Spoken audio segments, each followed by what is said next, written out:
Hello everyone, welcome to Tara IAS. Think IAS, think Tara. In this video, we're going to have an analysis of the Hindu newspaper of today, that is 14th of July 2025, and this is presented to you by me, Lakshmi Saujanya. ఈరోజు మనం discuss చేసుకోబోయే important articles ఇవి. So మనకి టోటల్గా 12 important articles ఉన్నాయి ఈరోజు Hindu news పేపర్లో. So first article is what is the state of inequality in India. So ఇది మనకి GS paper 2 and GS paper 3 point of వ్యూలో ఇంపార్టెంట్. సో దీని ప్రకారం ఏంటంటే మన వరల్డ్ బ్యాంక్ ఏదైతే ఉందో, సో ఇదేం చెప్పిందంటే రీసెంట్గా ఇండియా యొక్క జీనీ ఇండెక్స్ ఇది ప్రస్తుతం 25.5 దగ్గర ఉంది. అంటే మనకు వరల్డ్లో ప్రస్తుతం ఫోర్త్ మోస్ట్ ఈక్వల్ కంట్రీగా ఉంది ఇండియా, రైట్. బట్ ఇక్కడ కొత్తగా ఒక డిబేట్ ఏం స్టార్ట్ అయిందంటే, మనకి అదర్ డేటా సోర్సెస్ ఏవైతే ఉన్నాయో, అంటే వరల్డ్ బ్యాంక్ ఈ డేటా ఇచ్చింది, but world inequality database and tax records ప్రకారం ఇండియన్ ఎకానమీ చాలా అన్ఈక్వల్గా ఉంది. సో వరల్డ్ బ్యాంక్ ఇచ్చిన ఇండియాస్ జీనీ ఇండెక్స్ ఏంటి, దానికి సంబంధించిన డీటెయిల్స్, లారెన్స్ కర్వ్ అంటే ఏంటి, అండ్ ఈ రిపోర్ట్ ప్రకారం ఇండియా యొక్క పర్ఫార్మెన్స్ ఏ విధంగా ఉంది, ఈ డీటెయిల్స్ అన్నీ మనం ఈ ఆర్టికల్లో భాగంగా డిస్కస్ చేద్దాం. అండ్ మన next article the changing landscape of employment. ఇది కూడా మనకు GS paper 2 and GS paper 3 point of వ్యూలో ఇంపార్టెంట్. సో ఈ ఆర్టికల్ యొక్క కాంటెక్స్ట్ ఏంటంటే, ఇండియాలో ప్రస్తుతం ఎంప్లాయ్మెంట్కి సంబంధించిన చాలా ఇంపార్టెంట్ ట్రాన్సిషన్ అనేది జరుగుతుంది.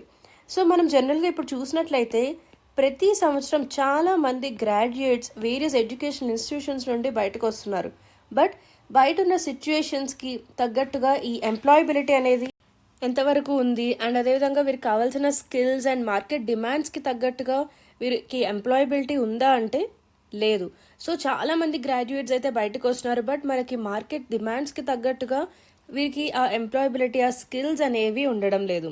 సో ఈ విధంగా ఒక మిస్ మ్యాచ్ అనేది ఉంది. సో మనకి ఎడ్యుకేషన్ అండ్ ఎంప్లాయ్మెంట్ మధ్య ఎటువంటి మిస్ మ్యాచ్ ఉంది అనేది కూడా మనం డిస్కస్ చేద్దాం. అండ్ దీనికి తగ్గట్టుగా ఇండియా ఎటువంటి స్టెప్స్ తీసుకోవాలి, సో ఇవన్నీ కూడా చూద్దాం. Then assessing India's carbon credit trading scheme targets. ఇది మనకి జిఎస్ పేపర్ 3 పాయింట్ ఆఫ్ వ్యూలో ఇంపార్టెంట్. సో ఇది ఎందుకు న్యూస్లో ఉందంటే, రీసెంట్గా ఇండియా 8 ఎనర్జీ ఇంటెన్సివ్ సెక్టర్స్కి సంబంధించి ఎమిషన్స్ ఇంటెన్సిటీ టార్గెట్స్ని రిలీజ్ చేసింది. అంటే ఎమిషన్స్ చాలా ఎక్కువగా అవుతున్న 8 సెక్టర్స్లో ఇంటెన్సిటీ టార్గెట్స్ని డిక్లేర్ చేయడం జరిగింది. సో దిస్ ఇస్ అండర్ సిసిటిఎస్, అంటే carbon credit trading scheme.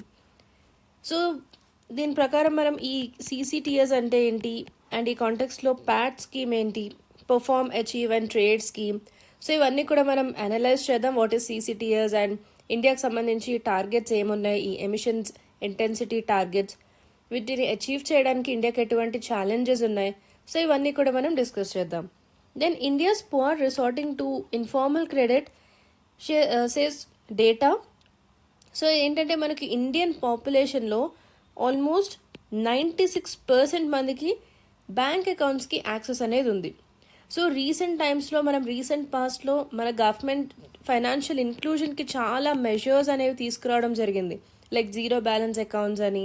So ఆ విధంగా చాలా ఇనిషియేటివ్స్ తీసుకొచ్చింది. వీటి వల్ల చాలా మంది బ్యాంక్ అకౌంట్స్ ఓపెన్ చేయడం జరిగింది. సో ఇంతకుముందు అసలు బ్యాంక్ అకౌంట్స్ కూడా లేని పీపుల్ ప్రస్తుతం బ్యాంక్ అకౌంట్స్ని కలిగి ఉన్నారు.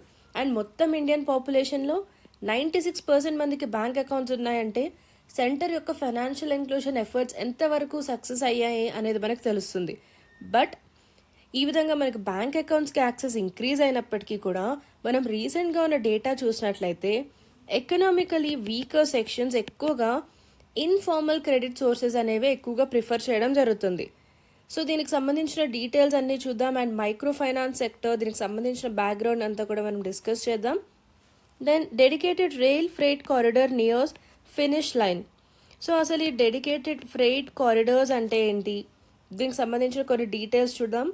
Then 78% of thermal plants exempted from installing key anti polluting systems and smoke and sulphur. So ఈ ఆర్టికల్స్ ఏవైతే ఉన్నాయో ఇవి మనకు ఎఫ్జీడీకి సంబంధించి, దీనికి సంబంధించి ఇంతకుముందు కూడా కొన్ని ఆర్టికల్స్ని మనం డిస్కస్ చేసాం, ఫ్లూ గ్యాస్ డీసల్ఫరైజేషన్. సో అసలు ఈ ఎఫ్జీడీ అంటే ఏంటి, దీనిలో ఉన్న టైప్స్ ఏంటి, దీని యొక్క వర్కింగ్ ఏ విధంగా ఉంటుంది, సో ఈ డీటెయిల్స్ అన్నీ డిస్కస్ చేద్దాం. Then how is Mizoram handling the refugee crisis. అసలు మిజోరాంలో జరుగుతున్న ఈ రెఫ్యూజీ క్రైసిస్ ఏంటి, దీనికి సంబంధించిన బ్యాక్గ్రౌండ్ ఏముంది, అండ్ అక్కడ ఉన్న జాగ్రఫికల్ కాంటెక్స్ట్ ఏంటి, అండ్ నార్త్ ఈస్టర్న్ స్టేట్స్లో ఉన్న మేజర్ రెఫ్యూజీస్ ఎవరు అనేది కూడా మనం డిస్కస్ చేద్దాం. ఎందుకంటే ఇక్కడ మనకు మిజోరంకి సంబంధించిన రెఫ్యూజీ క్రైసిస్ అనేది న్యూస్లో ఉన్నప్పుడు అదర్ రెఫ్యూజీస్కి సంబంధించి కూడా మనకు డీటెయిల్స్ అనేవి ఇంపార్టెంట్ ఎగ్జామినేషన్ పాయింట్ ఆఫ్ వ్యూలో. Then enrollment nearly done in third phase for trials for India's first dengue vaccine. So ఇండియాలోని first dengue vaccine it is developed by Panacea Biotech and it is branded Dengi AII, right. So అసలు dengue disease అనేది ఏంటి, ఇది ఎందుకు వస్తుంది, ఈ details అన్నీ మనం డిస్కస్ చేద్దాం. Then reaching Jarawa tribe of Andaman islands for census will not be tough. అసలు అండమాన్ నికోబార్ ఐలాండ్స్లోని ట్రైబ్స్కి సంబంధించి ఎటువంటి ట్రైబ్స్ ఉంటారు, ఇక్కడ ఏ ట్రైబ్స్ ఉంటాయి. అండ్ ఇంతకు ముందు మనం ఒకసారి చూసాం, ఒక స్ట్రేంజర్ ఆ ఐలాండ్కి వెళ్ళడానికి, అండమాన్ నికోబార్ ఐలాండ్స్లో ఒక ఐలాండ్కి వెళ్ళడానికి ట్రై చేసినప్పుడు అతన్ని చంపడం జరిగింది. సో ఆ విధంగా అక్కడ ట్రైబల్స్ ఏంటంటే అవుట్ సైడర్స్ని ఎవరిని కూడా కొన్ని ట్రైబ్స్ అసలు ఎలాఫ్ కూడా చేయవు. సో అటువంటి సిచ్యువేషన్స్లో మనం ఏ విధంగా ఇక్కడ సెన్సస్ కండక్ట్ చేయడానికి ట్రై చేస్తున్నాము, ఈ డీటెయిల్స్ అన్నీ డిస్కస్ చేద్దాం. Then need to work on making Thirukkural a national book. So Thirukkural మనం ఎక్కడ చదువుకుంటాం, సంగం ఏజ్లో భాగంగా హిస్టరీలో మనం తిరుక్కురల్ అనేది చదువుతూ ఉంటాం. సో తిరుక్కురల్ అనేది ఇట్ ఈస్ ఆల్సో కాల్డ్ కురల్, ఇది ఒక Tamil text.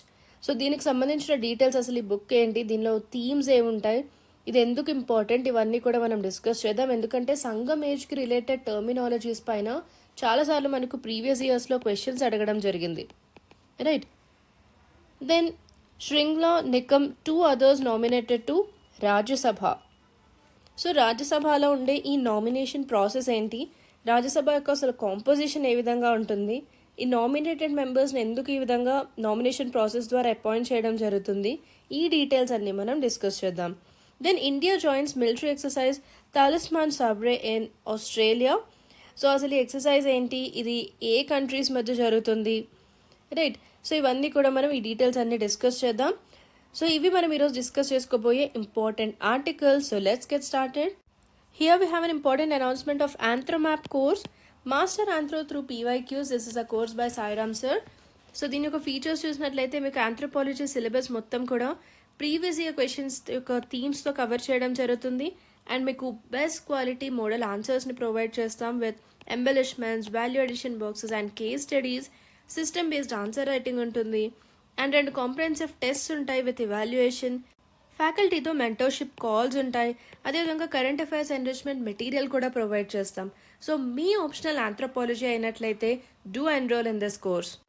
Here we have GS3 Trinetra course by Venkat sir and Vaishnavi ma'am. So దీని యొక్క ఫీచర్స్ చూసినట్లయితే GS3 సిలబస్ని మొత్తం కూడా previous year questions based thematic అప్రోచ్తో కవర్ చేయడం జరుగుతుంది. అండ్ మీకు ఇన్డెప్త్ థీమాటిక్ అనాలిసిస్ సెషన్స్ ఉంటాయి, smart answer writing techniques and ready to use templates. Static పార్ట్ని కరెంట్ అఫైర్స్తో ఇంటిగ్రేట్ చేయడం జరుగుతుంది. And GS3 previous year questions ఏవైతే ఉంటాయో PYQs, వీటికి మోడల్ ఆన్సర్స్ బుక్లెట్ కూడా ప్రొవైడ్ చేస్తాం. అండ్ ఫైనల్ మాక్ టెస్ట్తో పాటుగా రివార్డ్స్ కూడా ఉంటాయి, like win 1 year subscription of the Hindu, Indian express and many more. So check out this course and enroll now. APPSC and TGPSCకి Group 1 related courses launch చేయడం జరిగింది. Prelims come mains for APPSC Group 1. And దీనిలో మీకు 1000+ hours of comprehensive classes ఉంటాయి. Scientifically design curriculum and పెడగాగీ. Topic వైజ్గా మీకు study material and టెస్ట్ని provide చేస్తాం. And answer రైటింగ్కి సంబంధించి డెడికేటెడ్ సెషన్స్ ఉంటాయి. అండ్ ఆంధ్రప్రదేశ్ రిలేటెడ్ సబ్జెక్ట్స్ పైన స్పెషల్ ఎంఫసిస్ ఉంటుంది. సో ఈ బ్యాచ్ అనేది మనకు 16th July నుండి స్టార్ట్ అవబోతుంది. అండ్ అదేవిధంగా TGPSC Group 1కి సంబంధించి కూడా ప్రిలిమ్స్ కమ్ మెయిన్స్ కోర్సెస్ అనేవి లాంచ్ అవుతున్నాయి. బోత్ తెలుగు అండ్ ఇంగ్లీష్ మీడియంకి అవైలబుల్గా ఉంటాయి. అండ్ ఇక్కడ కూడా మీకు 1000+ hours ఆఫ్ కాంప్రహెన్సివ్ క్లాసెస్ ఉంటాయి. టాపిక్ వైజ్గా study material and test provide చేస్తాం. అండ్ ఆన్సర్ రైటింగ్ పైన కూడా స్పెషల్ ఫోకస్ అనేది ఉంటుంది. అండ్ తెలంగాణ రిలేటెడ్ సబ్జెక్ట్స్ పైన స్పెషల్ ఎంఫసిస్ ఉంటుంది. సో ఈ ఫీజ్ అనేది మీరు EMI ప్రాసెస్లో కూడా పే చేయొచ్చు. So do use this opportunity and register now. APPSC Group 2 ఎగ్జామ్కి ప్రిపేర్ అవుతున్నారా? సో ఈ కోర్స్ మీకోసమే. తెలుగు అండ్ ఇంగ్లీష్ మీడియంకి సంబంధించి ఈ కోర్సెస్ అనేవి లాంచ్ చేయడం జరుగుతుంది. అండ్ దీనిలో భాగంగా మీకు 1000+ hours ఆఫ్ కాంప్రహెన్సివ్ క్లాసెస్ ఉంటాయి. టాపిక్ వైజ్గా స్టడీ మెటీరియల్ అండ్ టెస్ట్ని ప్రొవైడ్ చేస్తాం. అండ్ AP రిలేటెడ్ సబ్జెక్ట్స్ పైన స్పెషల్ ఎంఫసిస్ కూడా ఉంటుంది. సో మీరు ఈ ఎగ్జామ్కి ప్రిపేర్ అవుతున్నట్లయితే register in this course. And TGPSC group 2కి సంబంధించి కూడా తెలుగు అండ్ ఇంగ్లీష్ మీడియంకి కోర్సెస్ లాంచ్ చేయడం జరిగింది. సో దీనిలో మీకు 1000+ అవర్స్ ఆఫ్ కాంప్రహెన్సివ్ క్లాసెస్ ఉంటాయి. టాపిక్ వైజ్గా స్టడీ మెటీరియల్ అండ్ టెస్ట్స్ ఉంటాయి. తెలంగాణ రిలేటెడ్ సబ్జెక్ట్స్ పైన స్పెషల్ ఎంఫసిస్ కూడా ఉంటుంది. సో మీరు ఈ ఎగ్జామ్కి ప్రిపేర్ అవుతున్నట్లయితే check out this course and register now. ఈరోజు మనం డిస్కస్ చేసుకోబోయే first editorial, what is the state of inequality in India. So world bank ఇచ్చిన రిపోర్ట్ ప్రకారం, వరల్డ్ బ్యాంక్ యొక్క డేటా ప్రకారం ఇండియా యొక్క జీనీ ఇండెక్స్ ఏదైతే ఉందో ఇది 25.5 దగ్గర ఉంది. సో ఈ డేటా మనకి ఇంపార్టెంట్, గుర్తుపెట్టుకోవడానికి ట్రై చేయండి. సో ఈ డేటా ప్రకారం ఏంటంటే ఇండియా 4th మోస్ట్ ఈక్వల్ కంట్రీగా ఉంది. సో ఫస్ట్ 3 కంట్రీస్గా ఏమున్నాయంటే Slovak republic, Slovenia, Belarus. So ఈ 3 కంట్రీస్ తర్వాత 4th ప్లేస్లో ఇండియా ఉంది అని చెప్పడం జరిగింది, రైట్. సో ఇటువంటి ఒక రిపోర్ట్ వచ్చినప్పటికీ కూడా మనకి ఇంకా చాలా డిఫరెంట్ అదర్ రిపోర్ట్స్ ఉన్నాయి. వీటి ప్రకారం ఇండియా ఇంత ఈక్వల్గా లేదు, ఇంకా ఇండియన్ ఎకానమీ చాలా అన్ఈక్వల్గా ఉంది అని చెప్పి కొన్ని డిబేట్స్ అయితే స్టార్ట్ అయ్యాయి. For example like world inequality database and మన ట్యాక్స్ రికార్డ్స్, వీటి ప్రకారం ఇక్కడ మనకు వరల్డ్ బ్యాంక్ ఏదైతే ఈక్వల్గా ఉంది, India 4th most equal country అని చెప్తుందో అంత ఈక్వాలిటీ అనేది లేదు, ఇంకా అన్ఈక్వల్గా ఉంది ఇండియన్ ఎకానమీ అని చెప్పడం జరిగింది, రైట్. అసలు ఈ జీనీ ఇండెక్స్ అంటే ఏంటో చూద్దాం. జీనీ ఇండెక్స్ని జీనీ కోఫిషియంట్ అని కూడా పిలుస్తారు. దీన్ని 1912లో ఇటాలియన్ స్టాటిస్టిషియన్ కొరాడో జీనీ డెవలప్ చేశారు. సో ఇది ఎందుకు ఇంపార్టెంట్, ఇది ఏం మెజర్ చేస్తుంది అంటే ఒక గివెన్ పాపులేషన్లో ఇన్కమ్ ఇన్ఈక్వాలిటీ ఏ విధంగా ఉంది అనేది ఇది మెజర్ చేస్తుంది. దెన్ లారెన్స్ కర్వ్, జీనీ ఇండెక్స్ని మనకు అర్థం అవ్వాలి అంటే మనం దీన్ని లారెన్స్ కర్వ్ ద్వారా గ్రాఫికల్గా రిప్రజెంట్ చేయడం జరుగుతుంది. సో ఇక్కడ మనం చూడొచ్చు లారెన్స్ కర్వ్. సో ఈ లారెన్స్ కర్వ్ అనేది ఏ విధంగా మనం గీయడం జరుగుతుంది అంటే, సో దీనిలో cumulative percentage of total income received, so మొత్తం వచ్చిన టోటల్ ఇన్కమ్, దీన్ని cumulative percentage of recipients. So starting with the poorest దీన్ని ప్లాట్ చేయడం జరుగుతుంది. దీని ద్వారా ఇక్కడ మనకు cumulative share of income earn చూడొచ్చు and share of people lowest to highest incomes ఇక్కడ ప్లాట్ చేయడం జరుగుతుంది, right. So perfect equal distribution అంటే మనకు ఇన్కమ్ అనేది పర్ఫెక్ట్ ఈక్వల్గా డిస్ట్రిబ్యూట్ అవుతుంది అంటే మనకి ఇక్కడ లైన్ ఆఫ్ ఈక్వాలిటీ ఈ విధంగా 45 డిగ్రీస్లో ఉంటుంది. సో ఇక్కడ మనం చూడొచ్చు 45 డిగ్రీస్ యాంగిల్లో ఉన్న లైన్. సో ఈ విధంగా లైన్ ఉంది అంటే అక్కడ మనకు పర్ఫెక్ట్గా 100% ఈక్వల్ డిస్ట్రిబ్యూషన్ జరుగుతుంది అని అర్థం, right. And Lawrence curve and line of perfect equality, వీటి మధ్య ఈ డిఫరెన్స్ ఏదైతే ఉందో ఈ area with values ranging from 0 to 1. 0 ఉంది అంటే ఈ డిస్టెన్స్ 0, సేమ్ లైన్ 0 ఉంది అంటే మనకు పర్ఫెక్ట్ ఈక్వాలిటీ ఉన్నట్టు. అండ్ 1 ఉంది అంటే మ్యాక్సిమం ఇన్ఈక్వాలిటీ ఉన్నట్టు. లేదా 0 to 100 కూడా దీన్ని ఎక్స్ప్రెస్ చేస్తూ ఉంటారు. 0 అంటే పర్ఫెక్ట్ ఈక్వాలిటీ అండ్ ఇక్కడ నుండి డిస్టెన్స్ వచ్చే కొద్దీ 1, 2, 10, 20 ఈ విధంగా మనం దీని నుండి దూరంగా వచ్చే కొద్దీ కూడా ఇన్ఈక్వాలిటీ అనేది పెరుగుతూ ఉంటుంది. ఆ విధంగా 100కి వచ్చింది అంటే అక్కడ మ్యాక్సిమం ఇన్ఈక్వాలిటీ అనేది ఉంటుంది. ఈ విధంగా జీనీ ఇండెక్స్ని లేదా జీనీ కోఎఫిషియెంట్ని లోరెన్స్ కర్వ్ ద్వారా గ్రాఫికల్గా రిప్రజెంట్ చేయడం జరుగుతుంది. So do remember this, economics బేసిక్స్లో మనకి ఇది చాలా ఇంపార్టెంట్. ఈ రిపోర్ట్ ప్రకారం ఇండియా యొక్క పర్ఫార్మెన్స్ చూసినట్లయితే 2011లో ఇండియా యొక్క జీనీ ఇండెక్స్ 28.8 దగ్గర ఉంది. అండ్ 2022 వచ్చేసరికి స్లోగా డిక్రీజ్ అయ్యి 25.5కి వచ్చింది. అంటే సోషల్ ఈక్విటీలో భాగంగా ఇండియా కన్సిస్టెంట్గా ప్రోగ్రెస్ అనేది జరుగుతుంది, అంటే స్లోగా డిక్రీజ్ అవుతూ వచ్చింది. అండ్ ఇండియా యొక్క స్కోర్ 25.5 ఉండడం వలన ఇండియా ఇప్పుడు మోడరేట్లీ లో ఇన్ఈక్వాలిటీ కేటగిరీలోకి రావడం జరిగింది. అంటే జీనీ స్కోర్ 25 నుండి 30 వరకు ఉంటే మోడరేట్లీ లో ఇన్ఈక్వాలిటీగా చెప్పడం జరుగుతుంది. సో ఆ కేటగిరీలోకి వచ్చింది ఇండియా. అండ్ వరల్డ్ బ్యాంక్ యొక్క spring 2025 poverty and equity brief ప్రకారం 171 మిలియన్ ఇండియన్స్ ఇప్పటికీ కూడా ఎక్స్ట్రీమ్ పావర్టీలోనే ఉన్నారు సిన్స్ 2011. సో ఇక్కడ మనం చూడొచ్చు India achieves greater income inequality. So మనం కన్జంప్షన్ బేస్డ్ జీనీ ఇండెక్స్ చూసినట్లయితే 28.8 నుండి మనం 25.5కి తగ్గడం జరిగింది. సో తక్కువ స్కోర్, ఎంత తక్కువ స్కోర్ ఉంటే అంత ఈక్వాలిటీ ఉన్నట్టు లెక్క. And India's global standing with equality. So China, US ఇటువంటి కంట్రీస్తో కంపేర్ చేసుకున్నప్పుడు ఇండియా ఇటువంటి కంట్రీస్ కంటే ముందుంది. It is ahead of these countries with higher inequality scores. And it is also more equal than every G7 and G20 country. So జనరల్గా ఇటువంటి indexes and ర్యాంకింగ్స్కి సంబంధించి మనం India యొక్క పర్ఫార్మెన్స్తో పాటుగా neighbouring countries and G7, G20, SAARC countries వీటితో compare చేస్తూ ఉంటాం. So ఇక్కడ కూడా అటువంటి కంపారిజన్ చూసినప్పుడు ప్రతి ఒక్క G7 member country and G20 member కంట్రీస్తో కంపేర్ చేసుకుంటే ఇండియాలోనే ఎక్కువ ఈక్వాలిటీ అనేది ఉంది. So here you can see India's income equality outshines major economies. So UK, China, USA ఇటువంటి కంట్రీస్ కంటే కూడా ఇండియాలో ఈక్వాలిటీ అనేది ఎక్కువగా ఉంది, రైట్. సో వీటి యొక్క స్కోర్స్ కూడా మనం ఇక్కడ చూడొచ్చు. సో ఇవేం గుర్తుపెట్టుకోవాల్సిన అవసరం లేదు. సో జస్ట్ కంపారిజన్ కోసం ఇవి చూపించడం జరుగుతుంది. సో ఈ విధంగా మనం అదర్ కంట్రీస్తో, మేజర్ ఎకానమీస్తో కంపేర్ చేసుకున్నప్పుడు కూడా ఇండియాలో ఈక్వాలిటీ అనేది ఎక్కువగా ఉంది. ఇండియా ఇంతలో సక్సెస్ అవ్వడానికి గల కారణాలు ఏంటి?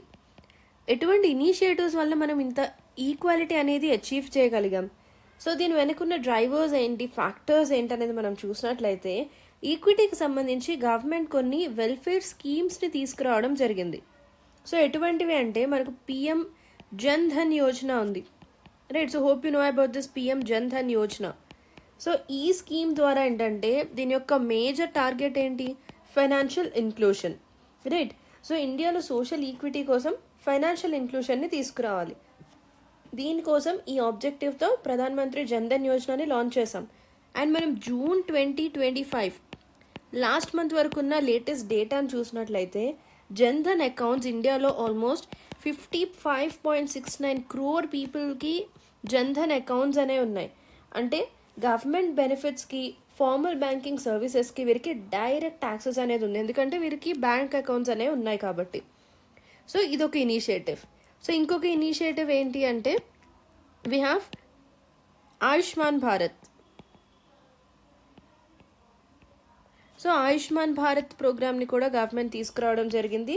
సో దీని ద్వారా ఏంటి, ప్రతి ఒక్క సంవత్సరం పర్ ఇయర్ ప్రతి ఒక్క ఫ్యామిలీకి 5 lakh rupees అనేది హెల్త్ కవరేజ్ ప్రొవైడ్ చేయడం జరుగుతుంది. అండ్ ఈ మంత్ జూలై 2025 వరకున్న అప్డేటెడ్ డేటా మనం చూసినట్లయితే ఇప్పటి వరకు 41.34 crore ఆయుష్మాన్ కార్డ్స్ అనేవి ఇష్యూ అయ్యాయి, right. And then our next scheme is DBT, direct benefit transfer scheme. So దీని ద్వారా మనకు వెల్ఫేర్ స్కీమ్స్ యొక్క పేమెంట్స్ అనేవి స్ట్రీమ్ లైన్ అయ్యాయి. వీటిలో జరిగే లీకేజెస్, డిలేస్ అన్నీ కూడా తగ్గించడం జరిగింది.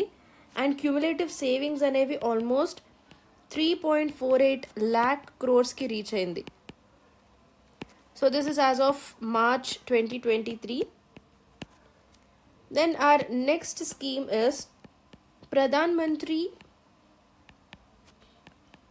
గరీబ్ కళ్యాణ్ అన్న యోజన. సో ఈ స్కీమ్ ఏంటి అంటే దీనిలో మనం డేటా చూసినట్లయితే 2024 వరకు ఈ స్కీమ్ ద్వారా ఎంతమంది బెనిఫిట్ అయ్యారు అంటే 80.67 crore పీపుల్ దీని నుండి బెనిఫిట్ అయ్యారు. అంటే వీరందరికీ కూడా ఫ్రీగా ఫుడ్ గ్రెయిన్స్ అందుతున్నాయి. సో దీనివల్ల ఎవరు కూడా క్రైసిస్ టైమ్స్లో they are not left behind. ప్రతి ఒక్కరికి కూడా ఈ ఫుడ్ గ్రెయిన్స్ అనేవి అందించడం జరుగుతుంది అండర్ ప్రధాన్ మంత్రి గరీబ్ కళ్యాణ్ అన్న యోజన. సో దీంతో పాటుగా గవర్నమెంట్ ఇంకొక స్కీమ్ కూడా తీసుకురావడం జరిగింది, that is stand up India scheme. So stand up India స్కీమ్లో భాగంగా మనం జూలై 2025 ఈ మంత్ వరకు అప్డేటెడ్ డేటా చూసినట్లయితే దీని ప్రకారం మనకు ఈ స్కీమ్ ద్వారా 2.75 lakh అప్లికేషన్స్ అనేవి శాంక్షన్ అవ్వడం జరిగింది with total funding of almost 62,807 crore rupees. So ఈ ఇనిషియేటివ్ స్టాండప్ ఇండియా ద్వారా ఏంటంటే మనకు డిసడ్వాంటేజ్ కమ్యూనిటీస్ నుండి ఉన్న ఇండివిజువల్స్కి మన ఎకనామిక్ గ్రోత్లో పార్టిసిపేట్ చేసే అవకాశాన్ని కల్పించడం జరిగింది. అండ్ స్టాండప్ ఇండియా స్కీమ్ పైన కూడా మనకి ఇంతకుముందు ప్రీవియస్ ఇయర్స్లో క్వశ్చన్స్ అడగడం జరిగింది.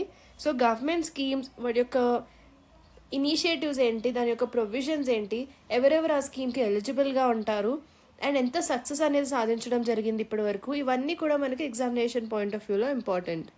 సో మనం ఎప్పుడు కూడా గవర్నమెంట్ స్కీమ్స్తో అప్డేటెడ్గా ఉండాలి, వాటి యొక్క సక్సెస్ ఎంతవరకు ఉంది, ఏ విధంగా ఇంప్లిమెంటేషన్ జరుగుతుంది, అండ్ మనకున్న లేటెస్ట్ డేటా ప్రకారం స్కీమ్లో ఏదైనా మార్పులు తీసుకురావడం జరిగిందా, ఇవన్నీ మనకి important.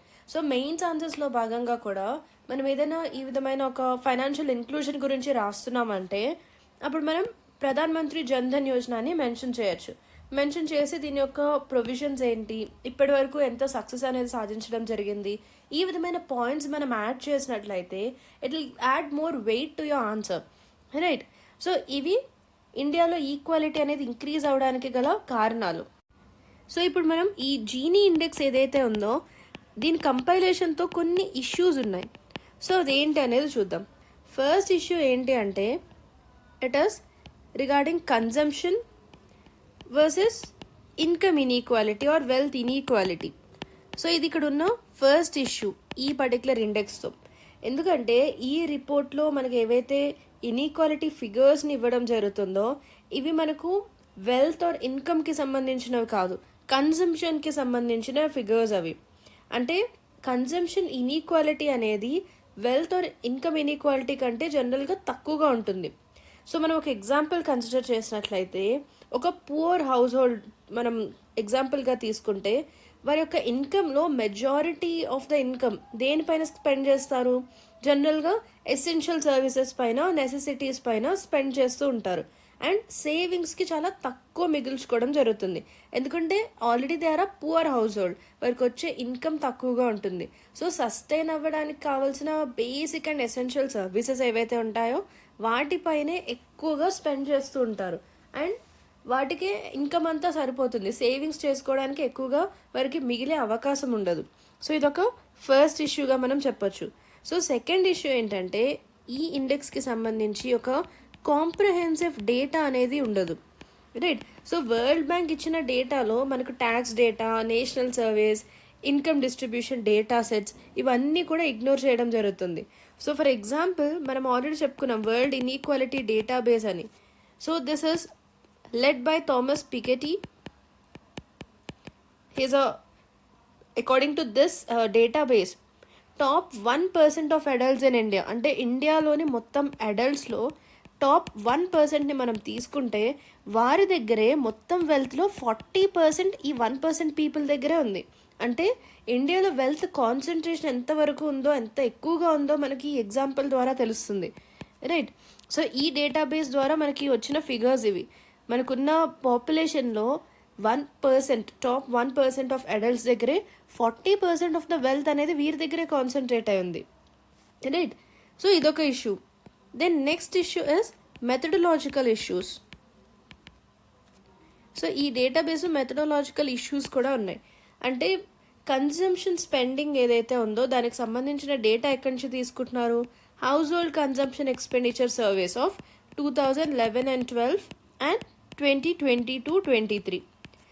So they underwent significant methodological changes. వీటి వలన ఇవి చాలా ఇన్కంపాటబుల్గా ఉన్నాయి.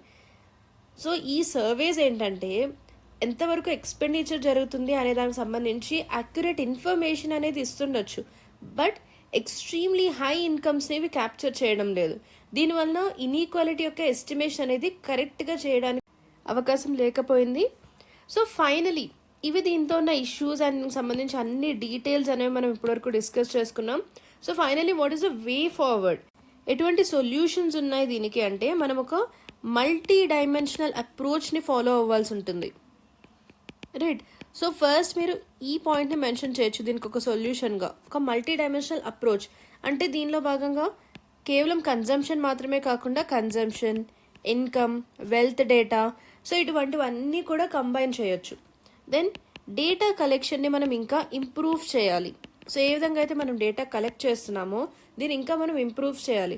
సో దీనికోసం we have to harmonise survey methodologies. Then use administrative and tax data. So for example WID మనం ఆల్రెడీ చూసాం, డబ్ల్యూఐడి లేదా పికెటీ డేటా వీరి యొక్క రీసెర్చ్ నుంచి వచ్చిన డేటా, నేషనల్ లెవెల్లో చేసే వేరియస్ సర్వేస్, ట్యాక్స్ రికార్డ్స్, వీటన్నిటి నుంచి కూడా మనం డేటాని తీసుకోవాలి. Then targeted redistribution. సో ఇదేంటంటే మనకు పాలసీస్ ఏవైతే మనం తీసుకురావడం జరుగుతుందో వీటిలో ఈ ఎక్స్ట్రీమ్ కాన్సన్ట్రేషన్ ఆఫ్ వెల్త్ ఏదైతే ఉందో ఈ ఇష్యూని అడ్రస్ చేసే విధంగా మన పాలసీస్ అనేవి తీసుకురావాల్సి ఉంటుంది. ఎందుకంటే మనం ఆల్రెడీ చూసాం టాప్ 1% పీపుల్ దగ్గర 40% ఆఫ్ ద వెల్త్ వీరి దగ్గరే లాక్ అయిపోయింది, రైట్. సో ఈ ఇష్యూ మనం చూసినట్లయితే ఇక్కడ ఎక్స్ట్రీమ్ కాన్సన్ట్రేషన్ ఆఫ్ వెల్త్ అనేది జరుగుతుంది. సో ఈ ప్రాబ్లమ్ని మనం అడ్రస్ చేయాలి. దెన్ ట్రాన్స్పరెన్సీని ఇంకా మనం పెంచాల్సి ఉంటుంది, రైట్. సో ఇన్ఈక్వాలిటీ రిలేటెడ్ డేటాకి మనం పబ్లిక్ యాక్సెస్ని కూడా ప్రొవైడ్ చేసినట్లయితే ట్రాన్స్పరెన్సీ అనేది ఇంక్రీజ్ అవుతుంది. సో ఇది ఇష్యూకి సంబంధించిన వే ఫార్వర్డ్. సో ఈ టాపిక్ పైన ఒక ప్రాక్టీస్ మెయిన్స్ క్వశ్చన్ చూద్దాం. So our question is world bank report claims India has one of the lowest inequality levels globally, right. So మనం ఆల్రెడీ చూసాం వరల్డ్ బ్యాంక్ రిపోర్ట్ ఏమంటుంది, గ్లోబల్గా చూసినట్లయితే డిఫరెంట్ కంట్రీస్తో కంపేర్ చేసినప్పుడు ఇండియాలో one of the lowest inequality levels ఉన్నాయని చెప్పడం జరుగుతుంది. But మనం కొన్ని ఇండిపెండెంట్ డేటా సోర్సెస్ చూసినప్పుడు దీనికి కాంట్రడిక్టరీగా ఉన్నాయి. అంటే ఇంత ఈక్వల్గా లేదు ఇండియా, ఇంకా కాస్త ఇన్ఈక్వాలిటీ ఉంది అని చెప్పి అదర్ డేటా సోర్సెస్ చెప్తున్నాయి. సో ఇది మనకి ఇచ్చిన స్టేట్మెంట్. సో ఈ కాంటెక్స్లో critically analyse the divergence and inequality estimates in India. So ఈ కీవర్డ్ మనకి ఇంపార్టెంట్, క్రిటికలీ అనలైజ్. సో ఇండియాలోని ఇన్ఈక్వాలిటీ ఎస్టిమేట్స్ వీటి మధ్య డైవర్జెన్స్ ఏ విధంగా ఉంది, డిఫరెంట్ ఎస్టిమేట్స్ ఏ విధమైన డేటా ప్రొవైడ్ చేయడం జరుగుతుంది, అండ్ ఫైనల్గా ఇండియాలో ఉన్న ఎకనామిక్ డిస్పారిటీని అడ్రస్ చేయడానికి, వీటిని తగ్గించడానికి మనం ఎటువంటి స్ట్రాంగ్ లేదా రాబస్ట్ పాలసీ మెజర్స్ని తీసుకురావాల్సి ఉంటుంది. ఈ విధమైన సజెషన్స్ని ప్రొవైడ్ చేయండి. సో ఈ విధంగా ఈ ఆన్సర్ రాయడానికి ట్రై చేయండి. అండ్ ఈ క్వశ్చన్కి ఆన్సర్ని 250 వర్డ్స్లో రాయడానికి చూడండి. So try to answer this questions. So ఈ విధంగా మీరు ప్రాక్టీస్ ఎంసీక్యూస్ అండ్ అదేవిధంగా మెయిన్స్ క్వశ్చన్స్ ఏదైతే మనం డైలీ బేసిస్లో డిస్కస్ చేస్తూ ఉంటామో try to answer this. It will really help you a lot for the exam. So మన నెక్స్ట్ ఆర్టికల్ ఏంటో చూద్దాం. మన second article the changing landscape of employment. So ఇది మనకు GS paper 2 and paper 3 point of వ్యూలో important. So దీని యొక్క context చూసినట్లయితే ఇండియాలోని ఎంప్లాయ్మెంట్ ల్యాండ్స్కేప్లో చాలా క్రిటికల్ ట్రాన్సిషన్ అనేది జరుగుతుంది. సో ప్రతి సంవత్సరం చాలామంది గ్రాడ్యుయేట్స్ ఎడ్యుకేషన్ ఇన్స్టిట్యూట్స్ నుండి బయటకు వస్తున్నారు. But there is a mismatch between skills and market demands. So ఈ ఆర్టికల్లో ఏంటంటే స్ట్రక్చరల్ షిఫ్ట్స్ ఏ విధంగా జరుగుతున్నాయి and rising informality, technological disruption and youth unemployment problem, వీటిని ఈ ఆర్టికల్లో హైలైట్ చేయడం జరిగింది, రైట్. సో మనం జనరల్గా బయట చూస్తూనే ఉన్నాం, ప్రతి సంవత్సరం ఎంతోమంది గ్రాడ్యుయేట్స్ బయటకు వస్తున్నారు. బట్ వీరందరికీ కూడా ఎంప్లాయబిలిటీ ఉంటుందా, జాబ్స్ వచ్చే ఆ స్కిల్స్ ఉంటున్నాయా అంటే డెఫినెట్లీ ఆ ఆన్సర్ ఇస్ నో. అందరికీ కూడా ఇటువంటి క్యాపబిలిటీస్ అనేవి ఉండడం లేదు. గ్రాడ్యుయేట్గా అవుతున్నారు బట్ స్కిల్స్ ఎంతవరకు ఉంటున్నాయి, బయట ఉన్న మార్కెట్ డిమాండ్కి తగ్గట్టుగా, ఇండస్ట్రియల్ డిమాండ్స్కి తగ్గట్టుగా వీరికి స్కిల్స్ అనేవి ఉంటున్నాయా? సో ఇది ఇక్కడ మనకు ఒక పెద్ద క్వశ్చన్గా ఉంది. సో దీని గురించే ఈ ఆర్టికల్ అనేది పబ్లిష్ చేయడం జరిగింది. So there is a disconnect between education and employment. So coming to job instability, youth అంటే 18 to 25 ఇయర్స్ మధ్య ఉన్న యూత్ పాపులేషన్ ఏదైతే ఉందో, మనం new employee provident fund organisation, so EPFO ఎన్రోలీస్లో మేజర్ షేర్ 18 to 25 ఇయర్స్ ఉన్న వాళ్ళే ఉన్నారు. బట్ వీరికి జాబ్ ఇన్స్టెబిలిటీ చాలా ఎక్కువగా ఉంది అండ్ లాంగ్ టర్మ్లో సెక్యూరిటీ ఉండడం లేదు. సో కొంతమంది గ్రాడ్యుయేషన్ అవ్వగానే, ఫర్ ఎగ్జాంపుల్ బీటెక్ కంప్లీట్ అవ్వగానే చాలామందికి ప్లేస్మెంట్స్లో జాబ్స్ వస్తున్నాయి, రైట్. బట్ వీటికి లాంగ్ టర్మ్ సెక్యూరిటీ అనేది ఉండడం లేదు. ఇటువంటి జాబ్స్కి ఎర్లీగా జాయిన్ అవుతున్నారు అండ్ తర్వాత లాంగ్ టర్మ్లో సెక్యూరిటీ ఉండడం లేదు. సో దీనివల్ల యూత్ అన్ఎంప్లాయ్మెంట్ అనేది ఇండియాలో పెరుగుతుంది. అండ్ కొంతమందికి గ్రాడ్యుయేట్స్ అయినా కూడా జాబ్స్ దొరకడం లేదు, దొరికిన వారికి కూడా jobs security, long term security and jobs stability ఉండడం లేదు. సో ఇష్యూ అనేది మనం జనరల్గా బయట చూస్తూనే ఉన్నాం, ఫేస్ చేస్తూనే ఉన్నాం ఒక issue. India employment report 2024. So మనకు ఇండియా ఎంప్లాయ్మెంట్ రిపోర్ట్ 2024 ఉంది. సో దీని ప్రకారం యూత్ యొక్క అన్ఎంప్లాయ్మెంట్ లెవెల్స్ ఏ విధంగా ఉన్నాయో చూద్దాం. సో దీన్ని ఎవరు పబ్లిష్ చేస్తారు? జనరల్గా ఎప్పుడైనా మనం రిపోర్ట్స్ అండ్ ఇండైసెస్ చదివేటప్పుడు దాన్ని ఎవరు పబ్లిష్ చేస్తారు, ఇండియా యొక్క ర్యాంకింగ్ ఏ విధంగా ఉంది అండ్ అదర్ కంట్రీస్ యొక్క పర్ఫార్మెన్స్ ఏ విధంగా ఉంది compare to India, right. Like top countries ఏ ఉన్నాయి, ఇవి మనకి ఇంపార్టెంట్ ఏదైనా రిపోర్ట్స్ అండ్ ఇండైసెస్ చదివేటప్పుడు. సో ఇక్కడ ఇండియా ఎంప్లాయ్మెంట్ రిపోర్ట్ చూసినట్లయితే దీన్ని ఎవరు పబ్లిష్ చేస్తారంటే international labour organisation and institute for human development. So ఇవి ఈ రిపోర్ట్ని పబ్లిష్ చేయడం జరుగుతుంది. అండ్ దీని ప్రకారం ఇండియాలో అన్ఎంప్లాయిడ్ పాపులేషన్ ఎంతమంది ఉన్నారు అంటే youth account for 83% of India's unemployed population. అంటే జాబ్లెస్గా ఉన్న వారిలో మన ఇండియన్ పాపులేషన్లో ఎవరైతే జాబ్స్ లేకుండా అన్ఎంప్లాయిడ్గా ఉన్నారో వీరిలో 83% మంది యూతే ఉన్నారు. అంటే 18 to 25 ఇయర్స్ మధ్య ఉన్న వాళ్ళే ఎక్కువగా ఉన్నారు. అండ్ మనకి ఇక్కడ ఇండియాలో ఎక్కువగా చూస్తున్న ఇష్యూ ఏంటి అంటే మన పీపుల్కి ఉన్న స్కిల్స్ అండ్ మార్కెట్ డిమాండ్స్ వీటి మధ్య చాలా మిస్ మ్యాచ్ అనేది ఉంటుంది. అంటే మార్కెట్ డిమాండ్స్కి తగ్గట్టుగా మన దగ్గర స్కిల్స్ ఉండడం లేదు. అండ్ మన యొక్క ఎకనామిక్ సర్వే, సో మన ఎగ్జామ్ కోసం ఎకనామిక్ సర్వే కూడా చదువుతూ ఉంటాం, రైట్? సో 2023 అండ్ 2024లోని ఎకనామిక్ సర్వే డేటాలో చూసినట్లయితే మన కంట్రీలో ఉన్న మొత్తం యూత్లో కేవలం 50% మాత్రమే, అంటే సగం మంది మాత్రమే జాబ్ రెడీగా ఉన్నారు. అంటే మనం దీన్ని బట్టి మనకి ఏమర్థమవుతుంది, మనకున్న ప్రస్తుతం ఉన్న ఎడ్యుకేషన్ అండ్ స్కిల్లింగ్ మన మార్కెట్ డిమాండ్స్కి తగ్గట్టుగా లేదు, right? And then we have one more issue of digital disruption. So digitalization చాలా ఎక్కువగా పెరుగుతుంది రీసెంట్ టైమ్స్లో. అండ్ మన రీసెంట్ ఇయర్స్లో AI and automation, artificial intelligence వీటి వలన చాలా వరకు ట్రెడిషనల్గా ఉన్న జాబ్ రోల్స్ అనేవి చాలా వరకు థ్రెటన్ అవుతున్నాయి, రైట్? సో ఏఐ వల్ల చాలామంది జాబ్స్ కోల్పోతున్నారు. అండ్ వీటికి తగ్గట్టుగా జాబ్స్ ఉండాలి అంటే మనకు రీస్కిల్లింగ్ అనేది జరగాలి. అంటే ఏఐకి తగ్గట్టుగా మనం కూడా కొత్తగా కొన్ని స్కిల్స్ని నేర్చుకోవాల్సి ఉంటుంది. దీనికోసం రీస్కిల్లింగ్ అనేది అవసరం, right? Then we have one more issue that is lack of formalization. So ఈ ఇండియా ఎంప్లాయ్మెంట్ రిపోర్ట్ 2024 ప్రకారం మనకి ఇండియాలో కొంతమందికి జాబ్స్ లేవు, దానిలో 83% యూత్ ఉన్నారు అని చెప్పుకున్నాం. సో జాబ్స్ ఉన్న వారిలో ఎంప్లాయీస్ ఎవరైతే ఉన్నారో వీరిలో కూడా 90% మంది ఇన్ఫార్మల్ జాబ్స్ చేస్తున్నారు, రైట్? సో మన ఇండియాలో ఉన్న ఎంప్లాయ్మెంట్ ఏ విధంగా ఉంది అనేది hope you'll get a picture with this, right? You'll understand the details of it. So employability ఎంతమందికి ఉంది, జాబ్స్ ఎంతమందికి ఉన్నాయి, ఉన్నవారిలో కూడా ఎంతమందికి ఫార్మల్ ఎంప్లాయ్మెంట్ ఉంది అనేది మనకి ఇక్కడ అర్థమవుతుంది. అండ్ అదేవిధంగా we have a disconnect between this education and industry. So education and industry disconnect అనేది కూడా మనం చూడొచ్చు. అంటే వీరి మధ్య ఒక స్ట్రక్చర్డ్ కొలాబరేషన్ ఉండడం లేదు. అండ్ ఎంప్లాయబిలిటీ ఉండేలాగా ఎడ్యుకేషనల్ ఇన్స్టిట్యూషన్స్ అకౌంటబిలిటీ తీసుకోవడం లేదు. సో ఎడ్యుకేషన్ ప్రొవైడ్ చేస్తున్నారు, గ్రాడ్యుయేషన్ అయిపోయిందని చెప్పి వీరిని బయటకు పంపిస్తున్నారు ఎడ్యుకేషనల్ ఇన్స్టిట్యూషన్స్ నుండి. గ్రాడ్యుయేట్స్గా వీరు బయటకు వస్తున్నారు, బట్ వీరికి ఎంప్లాయబిలిటీ ఎంతవరకు ఉంటుంది? సో ఎడ్యుకేషనల్ ఇన్స్టిట్యూషన్స్ ఏం చేయాలి, ఈ మన ఇన్స్టిట్యూషన్ నుండి బయటకు వెళ్ళిన గ్రాడ్యుయేట్స్కి ఎంతవరకు వీరు జాబ్ రెడీగా ఉన్నారు, వీరికి ఎంప్లాయబిలిటీ స్కిల్స్ మనం ఎంతవరకు ప్రొవైడ్ చేయగలుగుతున్నాం, ఈ విధమైన అకౌంటబిలిటీ అండ్ రెస్పాన్సిబిలిటీ మన ఎడ్యుకేషనల్ ఇన్స్టిట్యూషన్స్ తీసుకోవడం లేదు, రైట్? సో ఇది కూడా ఒక మేజర్ ప్రాబ్లమ్గా ఉంది ఇండియాలో. Then poor policy implementation. So మనకు కొన్ని పాలసీస్ ఉన్నాయి, వీటి యొక్క ఇంప్లిమెంటేషన్ కూడా అంత ఎక్స్పెక్టెడ్ లెవెల్లో జరగడం లేదు.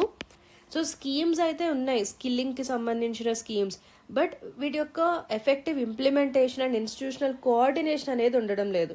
సో ఇవన్నీ కూడా మనకున్న ఇష్యూస్. సో వీటికి ఎటువంటి సొల్యూషన్స్ మనం చెప్పొచ్చు, what is the way forward? Let's see.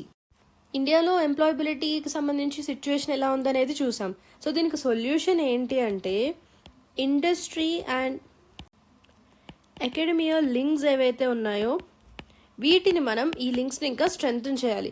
అంటే ప్రతి ఒక్క హైయర్ ఎడ్యుకేషన్ ఇన్స్టిట్యూషన్కి కూడా ఒక ఫార్మల్ ఇండస్ట్రీతో టైఅప్ ఉండేలా చూసుకోవాలి. అండ్ మన ఎడ్యుకేషన్ కరికులం ఏవైతే ఉందో ఈ కరికులం ఏవైతే ఉన్నాయో వీటిని కూడా మనం ఇంకా రివ్యాంప్ చేయాలి. అంటే soft skills, digital literacy, problem solving, stem plus humanities లాంటి ఇంటర్డిసిప్లినరీ అప్రోచెస్ వీటిపైన మనం ఫోకస్ అనేది ఇంక్రీజ్ చేయాలి. ఎందుకంటే ప్రస్తుతం మనకున్న ఎడ్యుకేషన్ సిస్టమ్ వలన ఎంప్లాయబిలిటీ అనేది ఉండడం లేదు. సో మనకున్న కరికులంని ఫస్ట్ మనం చేంజ్ చేసుకోవాలి. Then establish accreditation systems. So accreditation సిస్టమ్స్ని కూడా మనం తీసుకురావాల్సి ఉంటుంది. అంటే ఈ ఎడ్యుకేషనల్ ఇన్స్టిట్యూషన్స్ ఏవైతే ఉన్నాయో ఇవి ప్లేస్మెంట్స్కి కూడా అకౌంటబుల్గా ఉండాలి. జస్ట్ ఎడ్యుకేషనల్ డిగ్రీస్ ప్రొవైడ్ చేసి స్టూడెంట్స్ని పంపించడం కాకుండా వీరికి ప్లేస్మెంట్స్ కూడా వచ్చేలా, వీరికి ఎంప్లాయబిలిటీ స్కిల్స్ ఉండేలా ఆ రెస్పాన్సిబిలిటీ ఎడ్యుకేషన్ ఇన్స్టిట్యూషన్స్ తీసుకోవాలి. దీంతో పాటుగా skilling mandate the skilling modules, right. So for example idea labs, tinker labs, వీటిని ఇన్స్టిట్యూషన్స్లో కంపల్సరీ చేయాలి. And establish Indian education services. So మనకు ఎడ్యుకేషనల్ గవర్నెన్స్లో క్వాలిటీ ఉండడానికి, అకౌంటబిలిటీని ఎన్ష్యూర్ చేయడానికి సపరేట్గా ఒక డెడికేటెడ్ క్యాడర్ని మనం ఎస్టాబ్లిష్ చేయాలి with the name Indian education services, right. Then international skilling alignment. మనకు ఆల్రెడీ లింక్ ఫోర్ స్కిల్స్ లాంటి ఇనిషియేటివ్స్ ఉన్నాయి. సో గ్లోబల్గా ఎంప్లాయబిలిటీ ఉండడానికి, అంటే ఏ కంట్రీలో అయినా వెళ్ళి మన స్టూడెంట్స్ పనిచేసే విధంగా, మన గ్రాడ్యుయేట్స్కి ఎంప్లాయబిలిటీ ఉండే విధంగా లింక్ ఫోర్ స్కిల్స్ లాంటి ఇనిషియేటివ్స్ని ఇంకా మనం ఎక్స్పాండ్ చేయాలి. సో ప్రస్తుతం ఉన్న ఎడ్యుకేషన్ సిస్టమ్ ప్రకారం ఇండియాలోనే మనకి ఎంప్లాయబిలిటీ అనేది, ఆ స్కిల్స్ అనేవి లేవు. బట్ గ్లోబల్ కంట్రీస్లో కూడా ఎంప్లాయబిలిటీ ఉండేలా మనం స్కిల్స్ని ప్రొవైడ్ చేయాల్సి ఉంటుంది. Then expand policy convergence, right. మనకు డిఫరెంట్ మినిస్ట్రీస్ ఉంటాయి, like education ministry, labour ministry, industrial ministry etcetera. So ఇవన్నీ కూడా ఈ ఎంప్లాయ్మెంట్ స్ట్రాటజీస్ని ఇంప్లిమెంట్ చేయడానికి కొలాబరేట్ చేసుకోవాలి, కోఆపరేట్ చేసుకోవాలి. సో ఆ విధంగా చేసినట్లయితే మనం ఈ స్కీమ్స్ని ఎఫెక్టివ్గా ఇంప్లిమెంట్ చేయగలుగుతాం. సో ఇది ఇష్యూకి సంబంధించిన way forward. Next article is assessing India's carbon credit trading scheme targets. ఇది మనకు జిఎస్ పేపర్ 3 పాయింట్ ఆఫ్ వ్యూలో ఇంపార్టెంట్.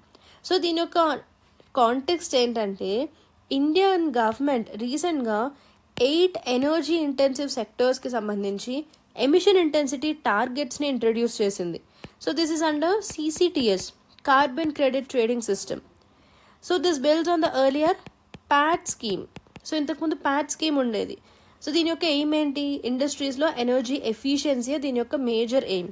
సో ఈ ఆర్టికల్లో మనకి ఏం డిస్కస్ చేయడం జరిగిందంటే, ఈ టార్గెట్స్ ఏవైతే ఉన్నాయో are these ambitious enough, and వీటి యొక్క ఎఫెక్టివ్నెస్ అనేది ఏ విధంగా మనం అసెస్ చేయాల్సి ఉంటుంది, దీనికి సంబంధించి ఈ ఆర్టికల్ అనేది పబ్లిష్ చేయడం జరిగింది. సో అసలు CCTS అంటే ఏంటో చూద్దాం. సో ఈ CCTS ప్రకారం మనకు ఇండియన్ కార్బన్ మార్కెట్ ఏదైతే ఉందో, ఈ ఇండియన్ కార్బన్ మార్కెట్లో మన కార్బన్ క్రెడిట్స్ని రెగ్యులేట్ చేయడానికి, ట్రేడ్ చేయడానికి తీసుకొచ్చిన ఒక మార్కెట్ బేస్డ్ మెకానిజమే ఈ CCTS, రైట్. సో దీనిలో ఉండే మెకానిజం ఏంటి? దీనిలో 2 ఇంపార్టెంట్ మెకానిజమ్స్ ఉంటాయి. ఒకటి కాంప్లయన్స్ మెకానిజం, రెండవది ఆఫ్సెట్ మెకానిజం. సో దీని యొక్క మీనింగ్స్ ఏంటంటే, కాంప్లయన్స్ మెకానిజంలో భాగంగా ఇది మనకు ఎనర్జీ ఇంటెన్సివ్ ఇండస్ట్రీస్, అంటే చాలా ఎక్కువగా ఎనర్జీ యూస్ చేసే ఈ ఇండస్ట్రీస్ ఏవైతే ఉంటాయో, for example aluminium, cement, fertilizers, వీటిలో సెక్టర్ స్పెసిఫిక్గా గ్రీన్ హౌస్ గ్యాస్ ఎమిషన్స్ యొక్క రిడక్షన్ టార్గెట్స్ అనేవి వీటికి ప్రొవైడ్ చేయడం జరుగుతుంది, రైట్. అండ్ ఏవైతే ఎంటిటీస్ వారి యొక్క టార్గెట్స్ని ఎక్సీడ్ అవుతాయో, they'll earn carbon credit certificates. అంటే ఫర్ ఎగ్జాంపుల్ 50 మెట్రిక్ టన్స్ అనేది మనం ఫర్ ఎగ్జాంపుల్ టార్గెట్గా పెట్టాం. ఇంతవరకే మనం ఈ ఒక సిమెంట్ ఇండస్ట్రీలో 50 మెట్రిక్ టన్స్ వరకే ఎమిషన్స్ అనేవి జరగాలి, అంతకు మించి జరగకూడదు అని ఒక లిమిట్ పెట్టాం. బట్ వారి రిడక్షన్ చేసి 40 మెట్రిక్ టన్స్ ఎమిషన్స్ మాత్రమే చేయగలిగారు. సో ఆ విధంగా తగ్గించుకున్నారు. సో తగ్గించుకున్నప్పుడు టార్గెట్ కంటే కూడా వీరు తక్కువగా ఎమిట్ చేసినప్పుడు వీరికి కార్బన్ క్రెడిట్ సర్టిఫికేట్స్ అనేవి సంపాదించుకుంటారు. సో వీటిని ఏం చేస్తారు? ఫర్ ఎగ్జాంపుల్ ఇంకొక సిమెంట్ ఇండస్ట్రీలో 60 మెట్రిక్ టన్స్ ప్రొడ్యూస్ చేశారు ఎమిషన్స్, అంటే ఇక్కడ వీరు 10 ఎక్సీడ్ అయిపోయారు. సో ఈ 60 మెట్రిక్ టన్స్ ఉన్న ఇండస్ట్రీ ఏ నుండి ఈ కార్బన్ క్రెడిట్ సర్టిఫికేట్ని పర్చేస్ చేసుకోవచ్చు. ఎందుకంటే ఎమిషన్స్ ఎక్కువ అయ్యాయి కాబట్టి తక్కువ ఎమిషన్స్ అయిన ఆ పర్సన్ నుండి, ఆ ఇండస్ట్రీ నుండి ఈ క్రెడిట్స్ అనేవి కొనుక్కునే అవకాశం ఉంటుంది. సో ఇది compliance mechanism. Then offset mechanism. So offset mechanism ఏంటంటే, ఈ కాంప్లయన్స్ ఫ్రేమ్వర్క్లో లేని ఎంటిటీస్ కూడా వాలంటరీగా దీనిలో పార్టిసిపేట్ చేయొచ్చు, రైట్. సో వాలంటరీగా పార్టిసిపేట్ చేసి ఎమిషన్స్ రెడ్యూస్ చేసుకొని కార్బన్ క్రెడిట్స్ అనేవి ఎర్న్ చేసుకోవచ్చు, రైట్. సో ఇది ఆఫ్సెట్ మెకానిజం. సో ఈ విధంగా సెక్టర్ బేస్డ్గా ఎమిషన్ ఇంటెన్సిటీ టార్గెట్స్ ఉండడం వలన వాటి యొక్క ఇంపార్టెన్స్ ఏంటి అంటే, ఇండియాకి కొన్ని క్లైమేట్ కమిట్మెంట్స్ ఉన్నాయి, రైట్. మనకు చాలా క్లైమేట్ గోల్స్ అనేవి ఉంటుంటాయి. సో ఈ గోల్స్ని అచీవ్ చేయడానికి ఇవి చాలా హెల్ప్ అవుతాయి. ఈ CCTS అనేది మనకు నేషనల్లీ డిటర్మైన్డ్ కాంట్రిబ్యూషన్స్కి 2070 కల్లా మనం నెట్ జీరో గోల్ అనేది పెట్టుకున్నాం. సో ఈ నెట్ జీరో గోల్ని రీచ్ అవ్వడానికి కూడా చాలా హెల్ప్ అవుతుంది. అండ్ ఇదొక మార్కెట్ బేస్డ్ మెకానిజం అని మనం ఆల్రెడీ చెప్పుకున్నాం. సో దీనివల్ల ఏంటంటే ఇండస్ట్రీస్ వారి యొక్క ఎక్సెస్ రిడక్షన్స్ ఏవైతే ఉన్నాయో, అంటే రెడ్యూస్ చేయాల్సిన దానికంటే కూడా ఇంకా తగ్గించుకుంటే దాన్ని అడ్వాంటేజెస్గా వారు ఈ క్రెడిట్స్ని ఎర్న్ చేసి వాటిని సెల్ చేసుకునే అవకాశం ఉంటుంది. So it promotes cost effective compliance. So ఇండస్ట్రీస్కి ఇది ఒక ఎంకరేజ్మెంట్గా ఉంటుంది. Then sectoral integration. So targets key emission intensive sectors. So ఎక్కువగా ఎమిషన్స్ ఏ సెక్టర్స్లో అయితే అవుతున్నాయో వాటిపైన ఫోకస్ అనేది ఎక్కువగా ఉంటుంది. So it will be a foundational structure for the future carbon markets. And coming to the policy innovation. So ఇండియాలో ఆల్రెడీ మన ప్యాట్ స్కీమ్ ఉందని చెప్పుకున్నాం. That is perform achieve trade. So it builds on India's experience with Pat, right. So ఈ విధంగా మనం ఇంకా policy innovations కూడా తీసుకురావాల్సి ఉంటుంది. బట్ ఇవన్నీ ఉన్నప్పటికీ కూడా మనం ఇంకా కొన్ని ఛాలెంజెస్ని ఫేస్ చేస్తూ ఉన్నాం. సో ఎటువంటి ఛాలెంజెస్ని ఫేస్ చేస్తున్నామో చూద్దాం. సో ఇక్కడ మనం ఫేస్ చేస్తున్న కొన్ని ఛాలెంజెస్ని మనం చూసినట్లయితే, first is entity versus economy issue. అంటే మనం ఈ ఇవాల్యుయేషన్ అనేది చేస్తున్నాం for sector, each sector or entity level. It could be sometimes misleading. So మనకు అగ్రిగేట్గా నేషనల్ టార్గెట్స్ అనేవి చాలా important, right. Then sectoral disparity. మనకు కొన్ని సెక్టర్స్ ఉంటాయి like power etcetera. So we offer low cost mitigation, but others like cement and steel this still lag behind. And మనకి ఇక్కడ data limitations కూడా ఉన్నాయి. So this is also one issue. So ప్రస్తుతం ఉన్న targets ఏవైతే ఉన్నాయో మనం ఎకానమీ వైడ్గా మోడలింగ్ చెయ్యనంత వరకు కూడా ఇవి NDCsతో అలైన్ అవ్వలేవు. అండ్ మన అంబిషన్స్ అయితే క్లైమేట్కి సంబంధించి డిఫరెంట్ అంబిషన్స్ ఉన్నాయి, గోల్స్ ఉన్నాయి, బట్ ఇవంతా క్లారిటీగా లేవు. They have still some ambiguity. Clarity అనేది తక్కువగా ఉంది. సో ఎమిషన్ ఇంటెన్సిటీ ఏదైతే ఉందో CCTS కింద, దీనిలో డిక్లైన్ రేట్స్ అనేవి ఉన్నాయి. బట్ NDC ప్రకారం ఎంత డిక్లైన్ అయితే జరగాలో, ఎంతైతే ఈ ఎమిషన్ అనేది తగ్గాలో అంతవరకు ఇవి తగ్గడం లేదు, రైట్. అంటే ఇవి మనకు సరిపోవడం లేదు ఈ ఇనిషియేటివ్స్ అనేవి. So this is what is the issue here. So finally దీనికి సంబంధించిన వే ఫార్వర్డ్ ఏంటి, దీనికి సంబంధించిన సొల్యూషన్స్ ఏంటి అంటే, మనం ట్రాన్స్పరెంట్ మోడలింగ్ని తీసుకురావాల్సి ఉంటుంది. అంటే వీటికి సంబంధించి CCTS అంబిషన్స్ మనకి ఏమున్నాయి, దానికి సంబంధించి ఎంతవరకు మనం అచీవ్ చేయడం జరిగింది, ఈ డేటాకి పబ్లిక్ యాక్సెస్ అనేది మనం ప్రొవైడ్ చేయాలి. పబ్లిక్ యాక్సెస్ ఉంటే ట్రాన్స్పరెన్సీ అనేది ఇంక్రీజ్ అవుతుంది. అదేవిధంగా గ్లోబల్ మార్కెట్స్ ఏవైతే ఉంటాయో వీటితో కూడా మనం లింకప్ అవ్వాలి, రైట్. అంటే ఇండియా యొక్క కార్బన్ మార్కెట్ని ఇంటర్నేషనల్ కార్బన్ మార్కెట్స్తో మనం అలైన్ చేసినట్లయితే it will have more liquidity. And sector స్పెసిఫిక్గా మనం కొన్ని టార్గెట్స్ పెట్టుకుంటున్నాం, రైట్. సో ఒక్కొక్క సెక్టర్కి స్పెసిఫిక్గా కొన్ని టార్గెట్స్ ఇస్తున్నాం. సో ఈ టార్గెట్స్ అనేవి మెల్లగా స్ట్రిక్ట్ అవ్వాలి. ఒకటేసారి చాలా స్ట్రిక్ట్ టార్గెట్స్ ప్రొవైడ్ చేయడం కాకుండా మెల్లగా వీటిని స్ట్రిక్ట్ చేసుకుంటూ వెళ్ళాలి based on the technological feasibility. So నిజంగా అది అంత పాసిబులా కాదా అనేది మనం అసెస్ చేసుకొని దానికి తగ్గట్టుగా స్ట్రిక్ట్నెస్ అనేది ఇంక్రీజ్ చేసుకోవాలి. అండ్ అదేవిధంగా మనం అగ్రిగేట్ ఎకానమీ వైడ్ బెంచ్ మార్క్స్ని స్టార్ట్ చేయాలి.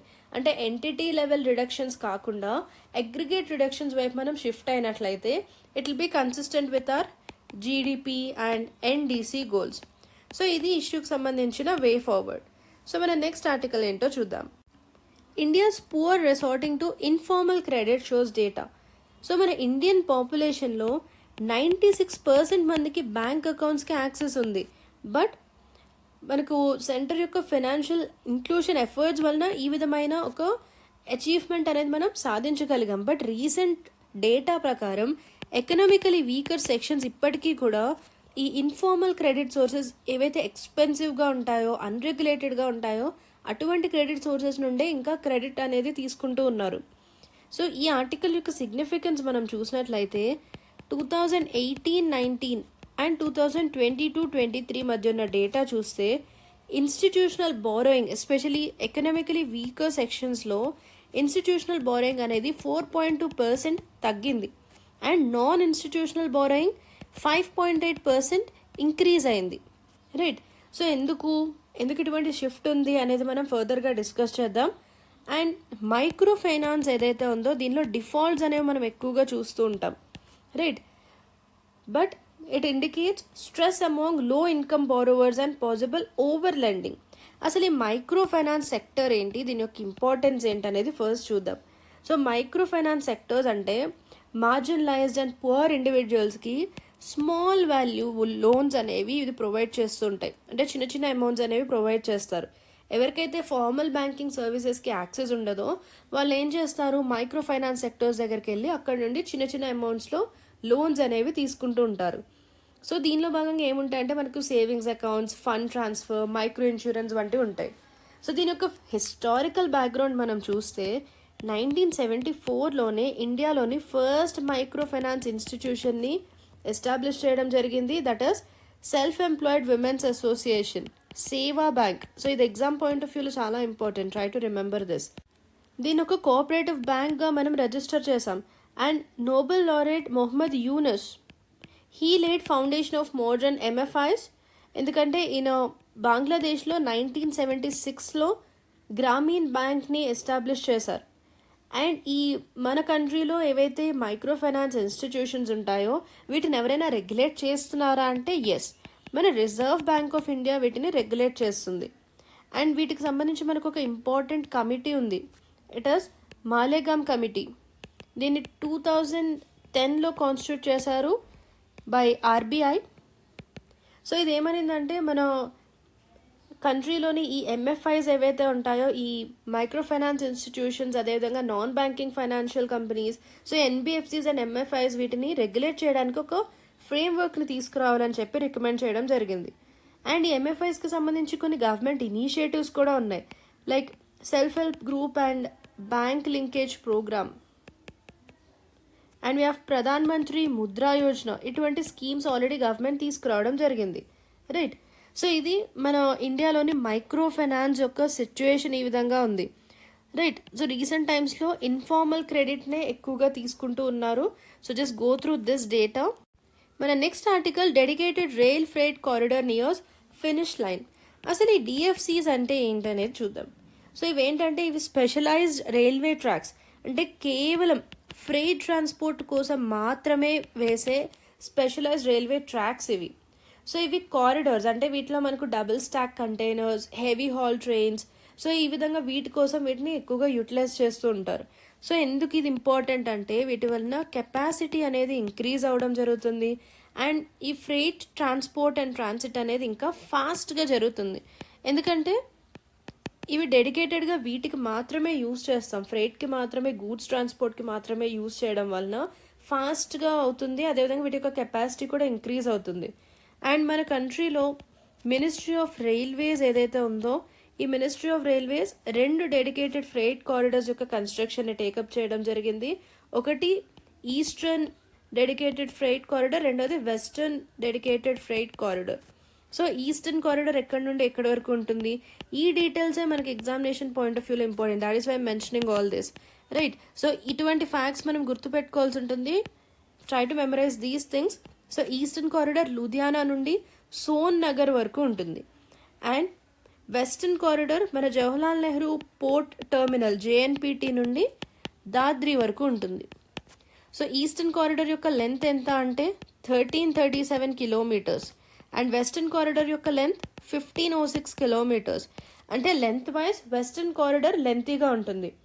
అండ్ కొత్తగా 3 న్యూ కారిడార్స్కి సంబంధించిన డిపిఆర్స్ కూడా సబ్మిట్ చేయడం జరిగింది ఆల్రెడీ. సో అవేంటంటే ఈస్ట్ కోస్ట్కి, east west and north south, ఇవి ఈ 3 కొత్త కారిడార్స్కి సంబంధించిన డిపిఆర్స్ అంటే డీటెయిల్ ప్రాజెక్ట్ రిపోర్ట్స్ కూడా మన రైల్వే మినిస్ట్రీకి సబ్మిట్ చేయడం జరిగింది, రైట్. అండ్ వీటి యొక్క ఎస్టిమేటెడ్ కాస్ట్ అనేది 4 lakh crore rupees వరకు అవుతుంది. అండ్ ఇన్ కేస్ ఈ డిపిఆర్స్ అనేవి క్లియర్ అయినట్లయితే ఈస్ట్ కోస్ట్ కారిడార్ ఏదైతే ఉందో ఇది పారదీప్ నుండి విజయవాడ వరకు ఉంటుంది. సో ఫస్ట్ ప్రయారిటీగా దీన్ని డెవలప్ చేస్తారు. తర్వాత సెకండ్ ప్రయారిటీగా మనకు ఈస్ట్ వెస్ట్ కారిడార్ ఖరగ్పూర్ నుండి ముంబై వరకు ఉంటుంది, దాన్ని డెవలప్ చేస్తారు. అండ్ ఫైనల్గా north south Delhi to Chennai ఈ కారిడార్ని డెవలప్ చేయడం జరుగుతుంది, రైట్. సో ఇవి మనకి ఇంపార్టెంట్ అప్కమింగ్ ఫ్రైట్ కారిడార్స్ ఏమున్నాయి, ఇవి ఎక్కడి నుండి ఎక్కడి వరకు ఉంటాయి. సో ఇవన్నీ కూడా మనకు ఎగ్జామినేషన్ పాయింట్ ఆఫ్ వ్యూలో important. So dedicated freight corridors పైన కూడా ప్రీవియస్ ఇయర్స్లో క్వశ్చన్స్ అడగడం జరిగింది. సో దీనిపైన ఒక ప్రాక్టీస్ క్వశ్చన్ చూద్దాం. సో క్వశ్చన్ ఏంటంటే, కనెక్టివిటీకి సంబంధించిన ఇండియన్ ప్రాజెక్ట్స్ ఏవైతే ఉంటాయో వీటికి సంబంధించిన స్టేట్మెంట్ బేస్డ్ క్వశ్చన్ ఇది. అండ్ ఇక్కడ మనం కరెక్ట్ స్టేట్మెంట్స్ని ఐడెంటిఫై చేయాల్సి ఉంటుంది. ఫస్ట్ స్టేట్మెంట్ ఏంటంటే, డెడికేటెడ్ ఫ్రైట్ కారిడార్స్ ఏవైతే ఉంటాయో ఇవి ఎక్స్క్లూజివ్గా ప్యాసింజర్ ట్రైన్ మూవ్మెంట్ కోసం డిజైన్ చేశారు అనేది మన ఫస్ట్ స్టేట్మెంట్. సో ఇది ఒక రాంగ్ స్టేట్మెంట్, ఎందుకంటే మనకి ఇక్కడ పేర్లోనే కనిపిస్తుంది ఇవి డెడికేటెడ్ ఫ్రైట్ కారిడార్స్, అంటే ఫ్రైట్ కోసం డెడికేటెడ్గా తీసుకొచ్చిన కొన్ని కారిడార్స్ అని అర్థం. So first statement is clearly incorrect. ఇక్కడ మనం ఈ 2 ఆప్షన్స్ ఎలిమినేట్ చేయొచ్చు అండ్ ఈజీలీ సెకండ్ స్టేట్మెంట్ అయితే పక్కాగా correct. And we have to check the third statement. So third statement ఏంటి, eastern DFC connects Ludhiana in Punjab to Dankuni in West Bengal. So ఇది yes, it's a correct statement. Already మనం చూసాం, నేను already చెప్పా ఈ eastern western and east west corridor and north south corridor ఏదైతే రాబోతున్నాయో వీటికి సంబంధించిన ఎక్స్టెంట్ ఎంతవరకు ఉందనే దాని పైన కూడా క్వశ్చన్స్ అడిగే ఛాన్స్ ఉంటుంది అని. సో థర్డ్ స్టేట్మెంట్ కరెక్ట్ కాబట్టి we can easily mark this as C. But second statement కూడా ఏంటో చూద్దాం. East west corridor under golden quadrilateral project it connects Silchar and Assam to Porbandar and Gujarat. So yes, ఇదొక కరెక్ట్ స్టేట్మెంట్. ఈ golden quadrilateral project ఏదైతే ఉందో ఇది ఇండియాలో ఒక major highway project, highway development project. So దీని యొక్క ఎయిమ్ ఏంటి, ఎందుకు దీన్ని గోల్డెన్ క్వాడ్రిలేటరల్ అంటున్నామంటే దీనిలో భాగంగా 4 మేజర్ మెట్రోపాలిటన్ సిటీస్ని కనెక్ట్ చేస్తుంది ఇది. సో ఏంటా సిటీస్ అంటే, ఒకటి ఢిల్లీ, రెండోది ముంబై, దెన్ చెన్నై అండ్ కోల్కతా. ఈ 4 సిటీస్ని ఇది కనెక్ట్ చేస్తుంది. అండ్ ఈస్ట్ వెస్ట్ కారిడార్ అనేది ఈ ప్రాజెక్ట్లోనే భాగంగా ఉంటుంది. సో ఇది అస్సాంలోని సిల్చార్ అండ్ గుజరాత్లోని పోర్బందర్ని కనెక్ట్ చేస్తుంది. So this is what you have to remember. మన నెక్స్ట్ ఆర్టికల్ చూసినట్లయితే 78% of thermal plants exempted from installing key anti polluting systems and smoke and sulphur. So వీటిలో మనకి ఎగ్జామ్ పాయింట్ ఆఫ్ వ్యూలో ఇంపార్టెంట్ ఏంటి అంటే FGD అంటే flue gas desulphurization. So దీని process ఏంటి, అసలు ఈ FGD అంటే ఏంటి, డీసల్ఫరైజేషన్ ఈ టర్మ్తోనే మనకు అర్థమవుతుంది. డీసల్ఫరైజేషన్ అంటే సల్ఫర్ డైఆక్సైడ్ని రిమూవ్ చేయడానికి వాడే ఒక ప్రాసెస్ ఇది. దేని నుంచి రిమూవ్ చేస్తున్నాము, ఫాసిల్ ఫ్యూయల్ పవర్ ప్లాంట్స్ ఏవైతే ఉన్నాయో వీటి నుండి వచ్చే ఎగ్జాస్ట్ ఫ్లూ గ్యాసెస్, ఈ ఫ్లూ గ్యాసెస్ నుండి సల్ఫర్ డైఆక్సైడ్ని రిమూవ్ చేయడానికి యూజ్ చేసే process. Fossil fuel power plants especially coal fired stations నుండి ఏవైతే ఎగ్జాస్ట్ ఫ్లూ గ్యాసెస్ వస్తుంటాయో వాటి నుండి సల్ఫర్ డైఆక్సైడ్ని రిమూవ్ చేయడానికి యూజ్ చేసే ప్రాసెస్సే ఈ FGD, రైట్. సో ఆ పేరు మనం క్లియర్గా అబ్జర్వ్ చేసినట్లయితే దాని యొక్క మీనింగ్ ఈజీగా మనం గుర్తుపెట్టుకోవచ్చు. సో దీనివల్ల ఏమవుతుంది, ఎయిర్ క్వాలిటీ అనేది ఇంక్రీజ్ అవుతుంది. బట్ దీనిలో కూడా మనకు 2 టైప్స్ ఉన్నాయి ఈ FGDలో.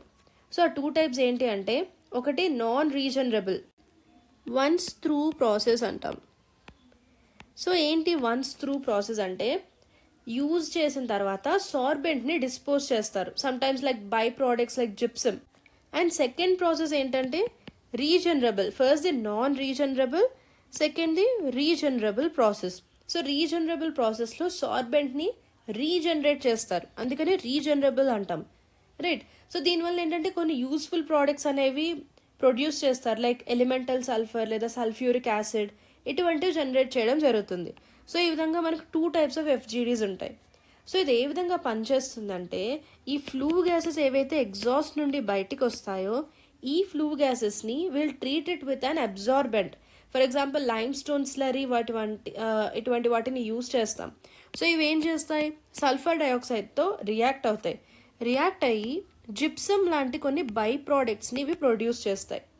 And pre treatment with electrostatic precipitators and denitrification units, వీటి వలన యాష్ అండ్ నైట్రోజన్ ఆక్సైడ్స్ని కూడా మనం రిమూవ్ చేయొచ్చు. మన next article, how is Mizoram handling the refugee crisis. So మిజోరాంలో జరుగుతున్న రెఫ్యూజీ క్రైసిస్కి సంబంధించిన డీటెయిల్స్ చూద్దాం. మయన్మార్, మణిపూర్ అండ్ బంగ్లాదేశ్ నుండి వచ్చిన రెఫ్యూజీస్ మిజోరాంలో ఉన్నారు. But they are facing some humanitarian crisis. So ఎటువంటి రెఫ్యూజీస్ వచ్చారు, వీరి యొక్క పేర్లు ఏంటి, ఇవి కూడా మనకి ఎగ్జామ్ పాయింట్ ఆఫ్ వ్యూలో important. So remember this, Chins from Myanmar, Bawms from Bangladesh and displaced Kukis ఓ పీపుల్ ఫ్రమ్ మణిపూర్. సో వీరందరూ కూడా మిజోరాంలో ఉన్నారు. Mizoram is hosting them. So ఇక్కడ మనం చూడొచ్చు Chin state of Myanmar and here we have Mizoram. And ఇక్కడ ఒక ఇంపార్టెంట్ రివర్ ఉంది, టియావ్ రివర్. సో ఇటువంటివి మనకి ఎగ్జామ్ పాయింట్ ఆఫ్ వ్యూలో ఇంపార్టెంట్. జోగ్రఫికల్ లొకేషన్ ఒకసారి చూసుకోండి. అండ్ వీరి యొక్క ఎథ్నిక్ అండ్ జోగ్రఫికల్ కాంటెక్స్ట్ అనేది మనం చూసినట్లయితే ఈ మయన్మార్లోని చిన్స్ ఎవరైతే ఉన్నారో వీరికి మిజోరాంలోని మిజో పాపులేషన్తో ఎథ్నిక్ టైస్ ఉన్నాయి. Also with Kukis, Zomis and Kuki Chins from Bangladesh. And ఇక్కడ మనకి ఇంపార్టెంట్ రివర్ ఏంటంటే టియావ్ రివర్. ఇది ఇండియా మయన్మార్ మధ్య 5-10 కిలోమీటర్స్ బార్డర్లో పాస్ అవుతుంది. And the rivers crossing has been a key point. So ఈ రెఫ్యూజీస్ ఏ విధంగా ఎంటర్ అవుతున్నారు ఇండియాలోకి అంటే ఈ టియావ్ రివర్ని క్రాస్ చేసి ఎక్కువగా రెఫ్యూజీస్ ఇండియాలోకి ఎంటర్ అవ్వడం జరుగుతుంది. సో ఈ ఫ్యాక్ట్స్ ఏవైతే ఉన్నాయో ఇక్కడ మనం చూపించే ఫ్యాక్ట్స్ ఇవి చాలా ఇంపార్టెంట్ ఎగ్జామినేషన్ పాయింట్ ఆఫ్ వ్యూలో. వీటిని గుర్తుపెట్టుకోవడానికి ట్రై చేయండి. ఇక్కడ మనం చూడొచ్చు north eastern states major refugees. So మిజోరాంలో refugee or displace group is Chin refugees. So వీరి యొక్క సోర్స్ ఏంటంటే 2021 మిలిటరీ కూ తర్వాత మయన్మార్ నుంచి ఈ రెఫ్యూజీస్ రావడం జరిగింది. అండ్ మణిపూర్లో మే 2023లో ఎథ్నిక్ వైలెన్స్ జరిగింది అని మనకు తెలుసు. సో అప్పుడు కుకీస్ ఐడిపీస్ కూడా మిజోరాంకి రావడం జరిగింది. అండ్ 1997 నుండి డిస్ప్లేస్ అయ్యారు ఎథ్నిక్ కాన్ఫ్లిక్ట్ విత్ మిజోస్ వలన, బ్రూ రియాంగ్ ఐడిపీస్. సో వీరు కూడా మిజోరాం అండ్ త్రిపురాలో ఉన్నారు. అండ్ త్రిపురాలో బ్రూ రీసెటిల్డ్ పాపులేషన్ ఉన్నారు. వీరు మిజోరాం నుండి డిస్ప్లేస్ అయ్యారు and they are being permanently settled in Tripura. And మణిపూర్లో చూసినట్లయితే మయన్మార్ బార్డర్స్ స్పిల్ ఓవర్స్ జరుగుతున్నాయి from Chin and others. So sources Myanmar, Sagaing region, Chin state refugees. Then Arunachal Pradesh, Chakma and Hajong refugees from Bangladesh. So 1960s migration ఇది ఇప్పటికీ కూడా అన్రిజాల్వ్డ్గా ఉన్న ఒక issue. So ఈ refugees వీరి యొక్క సోర్స్ ఎక్కడున్నారు, ఇప్పుడు ఏ స్టేట్లో ఉన్నారు, ఇవన్నీ మనకి ఎగ్జామినేషన్ పాయింట్ ఆఫ్ వ్యూలో important. Try to memorize these. మన next article, enrolment nearly done and third phase trials for India's first dengue vaccine. So ఇండియాలోని ఫస్ట్ డెంగ్యూ వ్యాక్సిన్కి సంబంధించిన ఆర్టికల్ ఇది. ఇది ఒక 1 షాట్ వ్యాక్సిన్. అంటే మనం ఫర్ ఎగ్జాంపుల్ కోవిడ్ టైంలో చూసాం కొన్ని వ్యాక్సిన్స్కి మల్టిపుల్ షాట్స్ తీసుకోవాల్సి వచ్చింది. బట్ ఇక్కడ చూసినట్లయితే ఇది ఒక 1 షాట్ వ్యాక్సిన్. సో దీన్ని ఎవరు డెవలప్ చేశారు అనేది కూడా important. It is by Panacea Biotec and it is branded as DengiAll. So దీన్ని multi centre double blind randomized placebo control trials ద్వారా టెస్ట్ చేయడం జరిగింది. అసలు ఈ డెంగ్యూ డిసీజ్ ఏంటి అంటే ఇదొక mosquito borne viral infection. So డిసీజెస్కి సంబంధించి క్వశ్చన్స్ ఏ విధంగా అడుగుతారు అంటే వైరస్ వలన వస్తుందా, బ్యాక్టీరియా వలన వస్తుందా, వేరే ఏదైనా ప్యాథోజన్ వలన వస్తుందా, ఇది మనకి ఇంపార్టెంట్. సో డెంగ్యూ చూసినట్లయితే ఇదొక వైరల్ ఇన్ఫెక్షన్, మస్కిటో ద్వారా వస్తుంది. అండ్ ఇది ఎక్కువగా ట్రాపికల్ అండ్ సబ్ ట్రాపికల్ క్లైమేట్స్లో చూడొచ్చు. అండ్ వీటి యొక్క వెక్టర్స్ అంటే వెహికల్స్ ఏంటి, దేని ద్వారా ఈ డిసీజ్ ట్రాన్స్మిట్ అవుతుంది అంటే Aedes aegypti mosquitoes. So dengue అనేది ఒక పర్సన్ నుండి ఇంకొక పర్సన్కి ఈజీగా అంటుకునే ఒక డిసీజ్ కాదు, అంటే ఇది అంటువ్యాధి కాదు. ఫర్ ఎగ్జాంపుల్ మనం COVID-19 చూసాం. సో ఎవరైనా స్ట్రేంజర్స్ COVID-19 ఉన్న వాళ్ళు ఉన్నట్లయితే వారితో మనం ఎటువంటి ప్రికాషన్స్ లేకుండా ఇంటరాక్ట్ అయితే మనకు కూడా COVID-19 వచ్చే ఛాన్స్ ఉండేది. బట్ డెంగ్యూ పేషెంట్స్ దగ్గరికి మీరు వెళ్ళినా కూడా it is not contagious, right? ఇది అంటువ్యాధి కాదు. బట్ ప్రెగ్నెంట్ లేడీ నుండి మాత్రం తన చైల్డ్కి మాత్రం ట్రాన్స్మిట్ అయ్యే అవకాశం ఉంటుంది, రైట్? బట్ వేరే ఏ పర్సన్కి కూడా ఇది ఒకరి నుండి ఇంకొకరికి ట్రాన్స్మిట్ అవ్వదు. డెంగ్యూ డిసీజ్ ఎక్కువగా ప్రబలుతున్న కంట్రీస్లో టాప్ 30 కంట్రీస్లో ఇండియా కూడా ఉంది. అండ్ ఈ డెంగ్యూ వైరస్కి సంబంధించి 4 సీరో టైప్స్ ఉంటాయి. 1 to 4 with low cross protection against each other. అంటే people can experience repeated infections. ఒక్కసారి ఇన్ఫెక్షన్ వచ్చిన వారికి మళ్ళీ తిరిగి అదే ఇన్ఫెక్షన్ వచ్చే ఛాన్స్ ఉంటుంది, రైట్? సో ఇవి డెంగ్యూ డిసీజ్ అండ్ డెంగ్యూ వ్యాక్సిన్కి సంబంధించి మనం గుర్తుపెట్టుకోవాల్సిన కొన్ని points. The next article is reaching Jarwa tribe of Andaman Islands for census will not be tough. So అసలు అండమాన్ నికోబార్ ట్రైబ్స్కి సంబంధించి కొన్ని డీటెయిల్స్ చూద్దాం. సో అండమాన్ నికోబార్ ఐలాండ్స్లో ఒరిజినల్గా 6 అబారిజినల్ ట్రైబ్స్ ఉంటారు. అండమానీస్, ఆంగేస్, జార్వా, సెంటినలీస్, నికోబారీస్ అండ్ షాంపెన్స్. సో ఈ tribes important, remember this. So ఈ ఐలాండ్లోని ట్రైబ్సే కాకుండా జనరల్గా ఇండియాలోని ట్రైబ్స్ అందరూ కూడా మనకి ఎగ్జామ్ పాయింట్ ఆఫ్ వ్యూలో important. And particularly vulnerable tribal groups except Nicobarese. Remaining 5 tribes, ఇక్కడ ఉన్న వాటిలో రిమైనింగ్ 5 కూడా పీవీటీజీస్గా చెప్పొచ్చు. వీటి యొక్క రేస్ చూసినట్లయితే ఈ ఐలాండ్ యొక్క ట్రైబ్స్ 2 డిఫరెంట్ రేసెస్కి చెందిన వాళ్ళు ఉంటారు. అండమానీస్, జార్వాస్, ఆంగేస్ అండ్ సెంటన్లీస్ వీరు నిగ్రిటో గ్రూప్ కిందకు వస్తారు. అండ్ నికోబారీస్ అండ్ షాంపెన్స్ వీరు మంగోలాయిడ్ గ్రూప్కి చెందినవారు. సో ఏ రేసెస్ ఏంటి, వాటికి సంబంధించి ఎటువంటి ఫిజికల్ ఫీచర్స్ ఉంటాయి డిఫరెంట్ రేసెస్కి. సో ఇది కూడా ఎగ్జామ్ పాయింట్ ఆఫ్ వ్యూలో important. Just go through these details. The next article is need to work on making Thirukkural a national book. అసలు ఈ తిరుక్కురల్ ఏంటి అంటే ఇట్ మీన్స్ సేక్రెడ్ కప్లెట్స్. దీన్నే కురల్ అని కూడా పిలుస్తారు. ఇది ఒక క్లాసిక్ తమిళ్ టెక్స్ట్. దీని యొక్క ఆథర్ తిరువల్లువర్. సో ఈయన 2nd century BCE to 5th century CE మధ్య ఉండేవారు. And Tamil culture and life పైన తిరుక్కురల్ యొక్క ఇన్ఫ్లుయెన్స్ చాలా ఎక్కువగా ఉంటుంది. దీనిలో 1330 కురల్స్ ఉంటాయి. సో దీనిలో మనకు లైఫ్ యొక్క డిఫరెంట్ ఆస్పెక్ట్స్ పైన చాలా విజ్డమ్ అనేది ప్రొవైడ్ చేయడం జరుగుతుంది, including ethics, governance, love, spirituality etcetera. So దీని యొక్క స్ట్రక్చర్ అండ్ థీమ్స్ చూసినట్లయితే తిరుక్కురల్ని 3 మెయిన్ సెక్షన్స్గా లేదా 3 మెయిన్ బుక్స్గా డివైడ్ చేయడం జరుగుతుంది. Aram for virtue, Porul for wealth and Inbam for love. So ఈ టర్మినాలజీస్ ఇంపార్టెంట్, రిమెంబర్ దిస్. ఎందుకంటే సంగం లిటరేచర్కి సంబంధించి చాలాసార్లు ప్రీవియస్ ఇయర్స్లో క్వశ్చన్స్ అడగడం జరిగింది. సో ఈ టర్మినాలజీస్ మనకి ఇంపార్టెంట్, రైట్.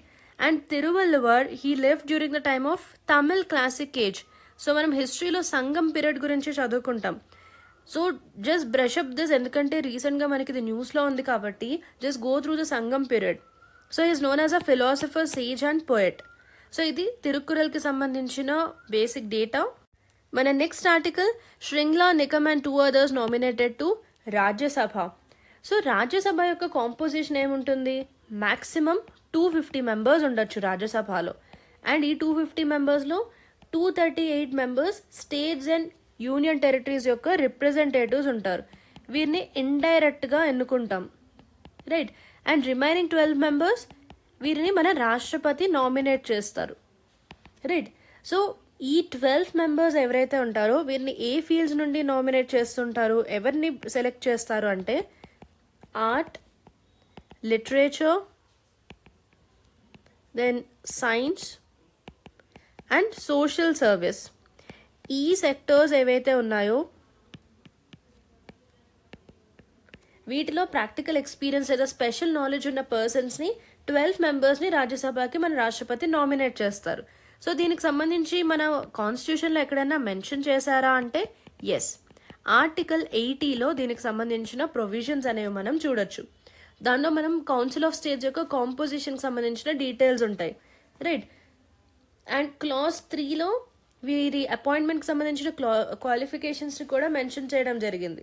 దెన్ ఈ నామినేటెడ్ పర్సన్స్ యొక్క రోల్ ఏముంటుంది, వీరికి సంబంధించిన పవర్స్ అండ్ ప్రివిలేజెస్ ఏముంటాయంటే మనకు జనరల్గా ఎలక్టెడ్ ఎంపీస్కి ఏవైతే ప్రొవిజన్స్ ఉంటాయో, ఏవైతే ప్రివిలేజెస్ ఉంటాయో, పవర్స్ ఉంటాయో, same powers nominated members of రాజ్యసభకు కూడా ఉంటాయి.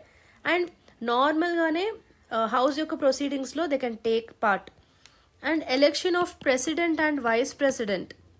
సో మనం పాలిటీలో చదువుకుంటూ ఉంటాం ప్రెసిడెంట్ అండ్ వైస్ ప్రెసిడెంట్ యొక్క ఎలక్షన్ ఏ విధంగా జరుగుతుంది, వీరి యొక్క ఎలక్టోరల్ కాలేజ్లో ఎవరెవరు ఉంటారు అని.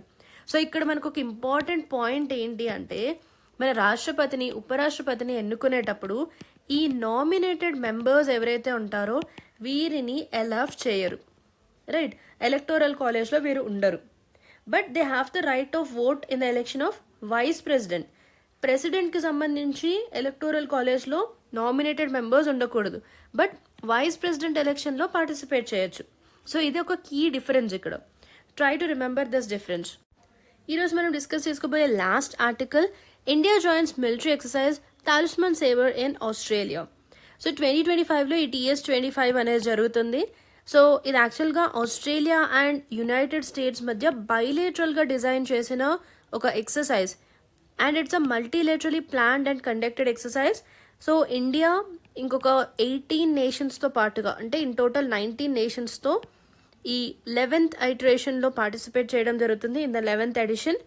సో దీనిలో భాగంగా లైవ్ ఫైర్ ఎక్సర్సైజెస్ జరుగుతాయి, ఫీల్డ్ ట్రైనింగ్ ఎక్సర్సైజెస్ ఉంటాయి. And it incorporates force preparation activities, amphibious landings, ground force manoeuvres and air combat and maritime operations. So దీనికి సంబంధించి ఇవి మనం గుర్తుపెట్టుకోవాల్సిన basic details. That is all about the important articles for today. Hope you have liked this session. Please do like, share and subscribe to our channel for more interesting content for UPSC. And please do check out our new courses for APPSC Group 1 and TGPSC Group 1 and Group 2 exams also. Thank you so much for watching this session. Bye-bye.